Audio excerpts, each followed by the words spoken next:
তো চলো দেখে নিই আজকে আমার লাঞ্চে কি কি আছে। আমি আজকে লাঞ্চের জন্য কি রান্না করেছি।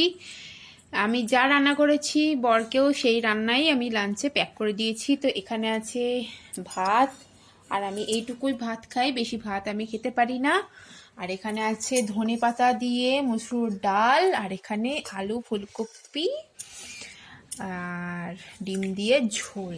তো চলো খাওয়া শুরু করি। আর এই যে আমার মেয়ে বসে পড়েছে ভাত খাওয়ার জন্য, ওকে আমি এইটা করে এই থালা করে একটুখানি ভাত দিই, ও একটু একটু করে তুলে তুলে খায়। তো চলো ফার্স্টেই আমি ডাল দিয়ে মেখে ভাত খেতে পারি না, আমি ডাল চুমুক দিয়ে খাই।